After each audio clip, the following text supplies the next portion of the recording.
Hello, this is Father Jamie. I hope y'all are having a lovely Sunday. Today we're celebrating the baptism of the Lord.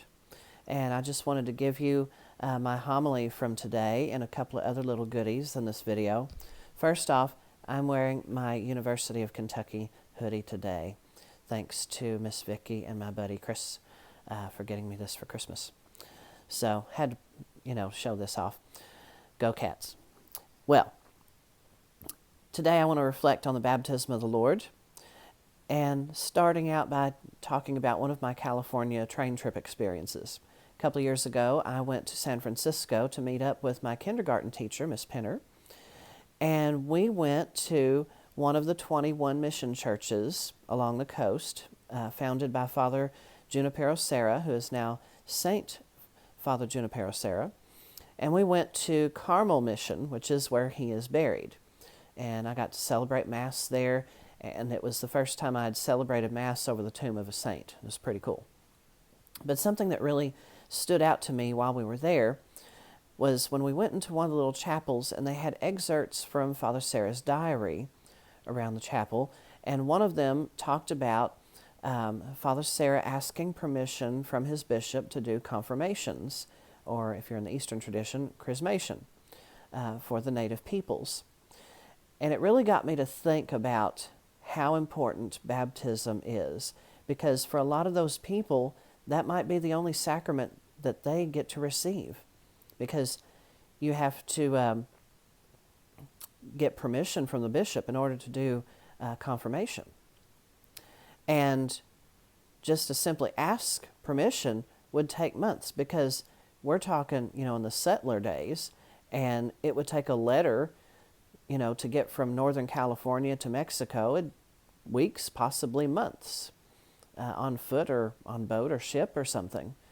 And, today, all I have to do is email my bishop's secretary and, ask permission, and usually I get a response by the end of the day. We really are blessed in this day and age. So I really think that a lot of times we take baptism for granted. In our day and age, it's easy to have the sacrament of baptism and confirmation and all our other sacraments. And, communication is so much easier.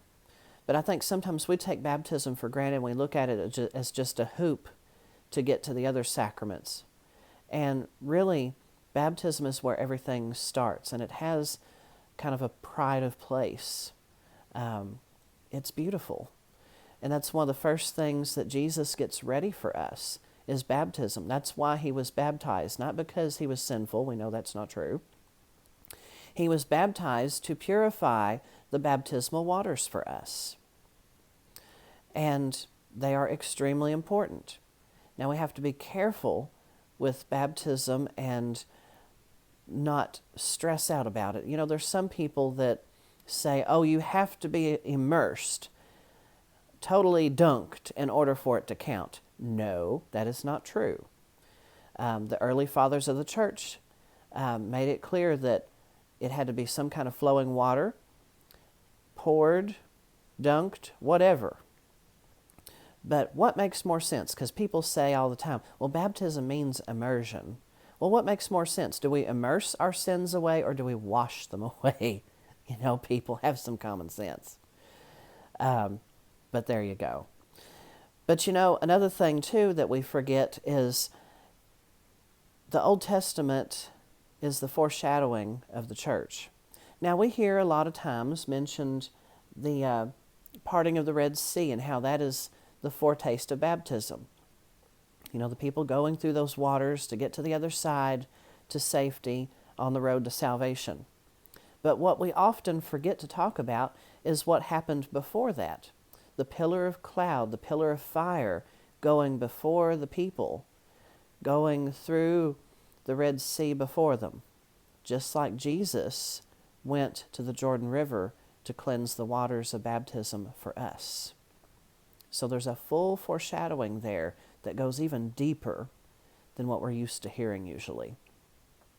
So may we take this day aside to reflect on our own baptism, to reflect on the importance of it, and that it really is an amazing sacrament. It's not just something to get you in the church. It is much more than just that.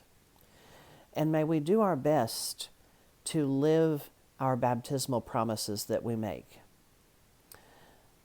The way we do that is loving our neighbor, doing good works, and above all, loving God. May we thank God for the gift of baptism, and may we live out our baptismal promises. And now, with the little extra at the end of this video, is me administering a baptism, baby Benjamin, this morning. God bless you all. In the name of the Father, and of the Son, and of the Holy Spirit. Amen.